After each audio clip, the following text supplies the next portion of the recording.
Okay, let's talk about Pax Brittanica.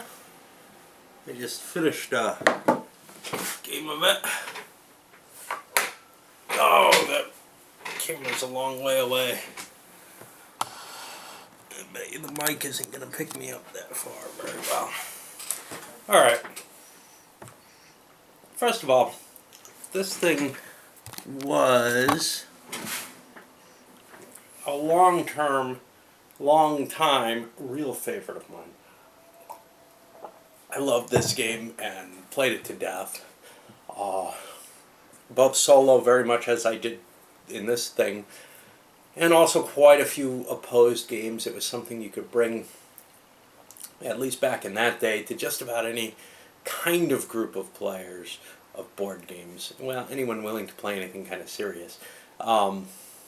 Which meant, yeah, you know, it didn't serve quite the same role as say, Civilization did, but players who played Civilization would usually, and enjoyed it, would usually give this a try. So Civilization was the good gateway game for me at that time, right?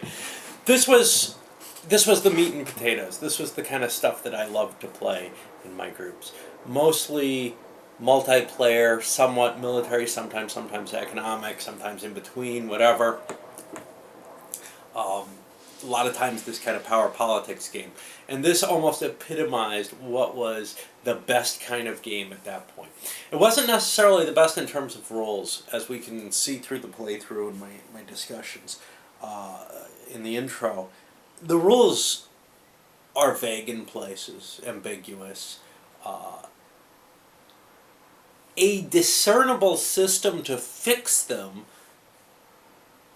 I've tried, and I haven't found one that I'm thoroughly happy with. So, all the same, sitting down with a group of players, I've almost always had a really good time playing this game. I'm sure it would be no fun at all for your Eurogamer who wants to optimize, wants to know the rules exactly. And this is kind of one of the flaws that I see to it. So I look at it and I say, all right, so it's kind of worn some of its shine off in solo play. There's no question of that. I've overplayed this. Something that hopefully will never happen to any of the new games I'm buying, but who knows? You know, I mean, even Europa Universalis, which I played maybe 6 to 8 times, I've overplayed. You know, of course that's a big game, but I've tired of it somewhat. I don't feel like I really need to play it the way I used to, and that's what's happened to this. So I respect, you know, I still give this like an 8 or something because I do really like this game. But at one point I probably had a 9, even with all of its flaws. Just as I think at one point Europa Universalis probably had a 10 for me, even though I never gave it that rating because the flaws were there. But I've given flawed games 10s since then. Anyway, let's take a look at the components again. The map, like I said, it's beautiful, but it's got its problems. Every Victory Games map, they seem to be a little thicker stock to these paper maps. And I don't know what happens, but they pooch and they bulge more than anything else. And it's kind of a, okay, so you put out a thicker map, but now I need plexi to play it. I don't like that. The counters, distinctive weird shapes, and I said, oh, that's cool when I first got them. These weird shapes, I think, have contributed to me losing some of them. I find them falling on the floor all the time. And also the little pointy triangles, I think, pierced one of my bags. They're not at fault. Got kind of a place where the box is broken, too. You know, this was one of a very small set of games that I brought with me when I first went to college as an undergrad. It's been with me all through my life until my ex-wife kicked me out. And then, well, it sat in my mom's basement for a few years when I went to grad school and then started working here.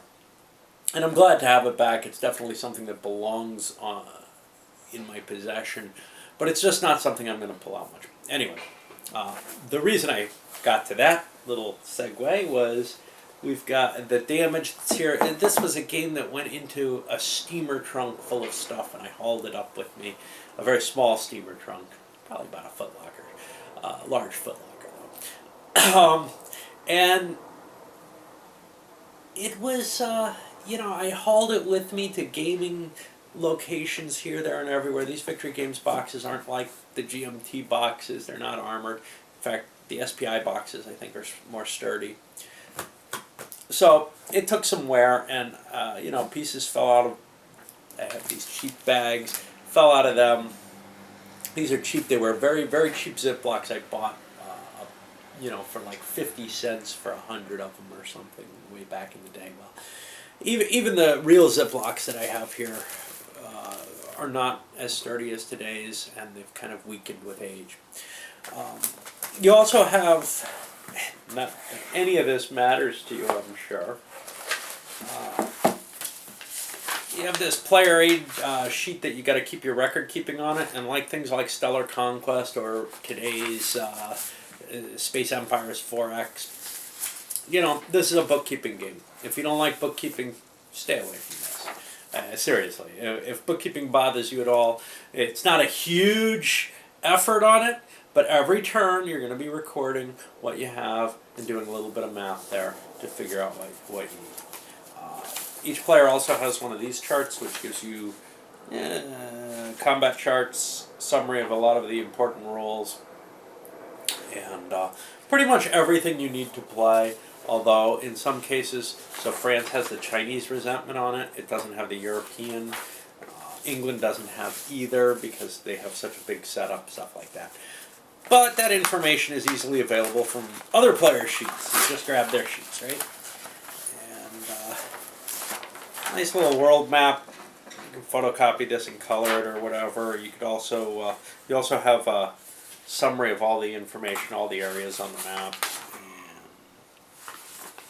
what they're worth and everything.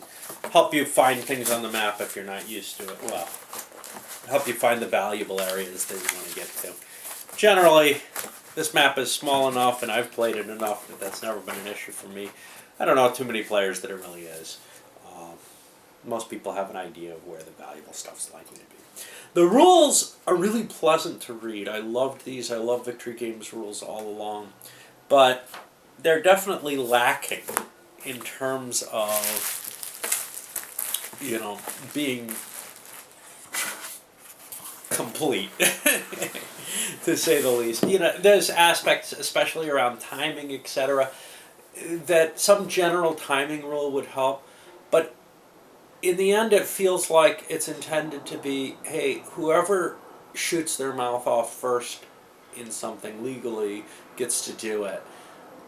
But even that isn't nailed down completely. For example, can you declare war before a Congress of Europe? If not, you can pretty much declare one right off, I think. It's all kind of this chaotic mess, and if you try to look at it, in terms of the historical reality, probably you should be able to declare a war without a Congress happening, for whatever that means. And I've played it that way, I've played it the other way. Both work. In terms of, let's think about the game a little bit. There isn't a lot that works this way. This is a highly developed, produced game for something that seems like an idea that didn't quite work, but it was a hell of a lot of fun to play. So what I'm talking about here, of course, with the timing issues, etc., the idea doesn't quite work. Even the timing in the placement of pieces, the game could go on forever if you don't impose some kind of external rule to prevent people from delaying when it's in their interest to do so, which is almost always. It might serve some purpose, as I've said during the playthroughs, to sometimes play early, especially if you're Britain, and just avoid any problems by saying, look, I want this. But usually, the game's all about the little powers trying to slip in somewhere, and then it becomes about Britain trying to outweight them so they don't slip in somewhere. And you really have to kind of impose some kind of order to handle that. We went with a simple time limit of, if it was like 2 minutes without anybody doing anything, the turn ended, or something along those lines. But we kind of did it informally, and would say, "Hey, if nobody's doing anything, we're gonna." And then the one player who's waiting, "Oh no, wait, I'm gonna," and, he's got all his money left still. So that's kind of an annoying factor to this game that I think is just kind of baked into it. It's not a balanced game, which is to say something like 80% of the games should probably end in a British victory. The way to get around that, the U.S. can get very lucky, as they did in the game I played, and get nothing bad happen to them and all the things they need good to happen to them. Alternatively, in a group of players who don't really know what they're doing, it's very, very possible for Italy, Germany, France, any of these powers to kind of sleaze a victory. France is a tough sell, actually, because they're kind of big. They've kind of got a presence at the beginning of the game that's at risk, but they don't really have the power to support it throughout. They're really not that much stronger than Germany in the long run in the game. I don't think I've ever seen France win a game. But anyway, that depends a lot on players and feelings. Even with the errata in place, I still think Russia's probably a pretty hard sell to win the game with. And Italy's going to be a hard sell no matter what. The player who plays Italy has to get some really good deals. We saw them place pretty well. I can't be upset about that. I've seen them win games, no question about that, which I haven't seen Russia do.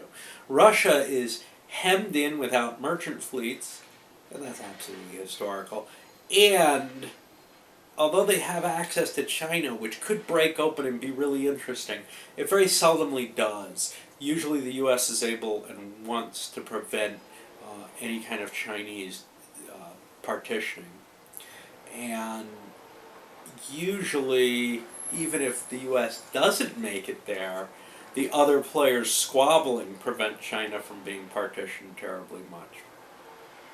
So that's kind of an issue. Altogether, though, there's nothing that I've seen in a game that is anything like this, and maybe part of it is because there are so many flaws kind of built into the system. But in that sense, by playing this, you're getting an experience you can't get anywhere else in a way. I've seen games that kind of have loose negotiation type situations where players are in a position where they want to negotiate and they have limitations on it, but it's nowhere near as developed a game. In particular, I'm thinking of something called the Cities game by Psychology Today, which is just sort of this same kind of situation where people have definite favoring situations, but it is a very broken game that could perhaps be hammered into something more interesting. This game, what's damaged in it, what doesn't work in it, is almost peripheral. You can kind of say, okay, we'll just put that aside. We'll allow people to call things out when they want, to do what they want when they want. And we can tweak little things around the edge without breaking it all. But yeah, this is definitely not a game for someone who really expects a fully fledged and finished product that's not just, it feels like it's ready to play. It feels, with all the development that went into it, with all the design work, that you've got a complete game. But when you start trying to play it and shake it out, you begin to say, now wait a minute, how's that supposed to happen? And those things weren't well answered, I don't think, even in the discussions afterwards. But it gives you this insight into this really interesting period. You can act somewhat ahistorically. You're not terribly limited, but you have that limitation of the merchant ships, which prevents you from just, sailing off and investing anywhere you like. Some countries like Britain have enough merchants that they can run around the world and do what they like. It's a cute idea to say, okay, some people are just more equal than others. England's very powerful at the beginning of the game, but they have this divisor, which means that they have to, you know, improve at a great rate. But the way it actually plays out in the game, that divisor isn't quite sufficient. That at almost any point in time in the game, they're likely to be in the lead, just because they have more to invest. If they pull home most of their ground troops, and France has to do this even more, they get this big boost in income on turn 2. So turn 1, France and England have kind of this problem where they have too many troops abroad. They have to pull those back. Their historical deployments were too expensive in the game terms, and that's kind of bothersome. You should think that those deployments were there for a reason and that the game should account for that. It doesn't really. Although we did see Japan get in trouble by not deploying enough troops in Korea and losing it. And Japan is a country which could win.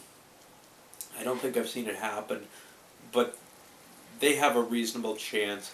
I would say probably the game may be best in 6, because then you could drop Russia out, who also has no chance of winning. It is almost a minor power. Russia's very interesting, though, because they serve as the foil to Austrian expansion. They serve as this threat to the British and India. And it's going to be kind of tough to get Russia into a war with England, especially, based on the areas of interest that they have. There are some minor quibbles. For example, the English aren't... I think they should have a casus belli if the Russians go into Afghanistan. I think there are a number of things like that would be kind of useful, just some minor little things. I actually thought that was in the rules and I couldn't find it. But overall, what you're getting out of this isn't really some kind of grand historical simulation. What you're getting out of this is a really fun game on this backdrop, but a game that's kind of broken in terms of the modern view of the Euro-type game, where everything's going to be balanced, explained, and everything's going to make sense to you. And in fact, even in its day, this seemed more lacking in rules than most things that were put out by major publishers. Certainly, there were games that blow this away in terms of missing stuff. My mind goes to Popes and Princes, which I think was put out by Stephen Tihor, who used to be with SPI, and that was not a game. That was basically some sketch notes when it came down to it, out of a computerized play-by-email thing that he ran. You were playing, it had dozens and dozens of people playing different levels of power, kind of like Crusader Kings, but many players, and each person playing, maybe one little family or something. And that got expanded into something very interesting, where there was a batch process run each update, at least supposedly. I'm not sure I totally believe that. I know that he stepped in and tweaked results regularly, so it wasn't a totally automated process. And that would have been a great foundation for sort of a game mastered game. Unfortunately, that game was just missing everything. It was like 10 pages of rules in a little booklet, and tiny little hand-drawn map and stuff like that, and it didn't work. This was really produced as, a completed product, and it comes very close. There's a couple of things you have to tweak, but you kind of feel like, wait a minute, did they really put a game here? Is this really? All the same, it's a lot of fun if you have a decent group of people who are willing to play. So, I mean, that's one of the things I was thinking about my current group. Not that I consider it really my group, but I go to this one group where we play I played things like Here I Stand and Virgin Queen there. Everybody knows the rules. Everybody flips through them. Everybody is focused on winning and intent on using the rules. You can't do that in this. You know, playing it that way, if everybody expected a complete game and without hashing out things beforehand or just appointing someone to run the thing, it's just not going to work, because you're going to come down to, well, I thought it meant this, and no, it's not that clear. So modern games have come a long way in that sort of way, but in a sense, I think I had more fun with something like this than I do even with Here I Stand, which I really, really like a lot. Alright, up this goes.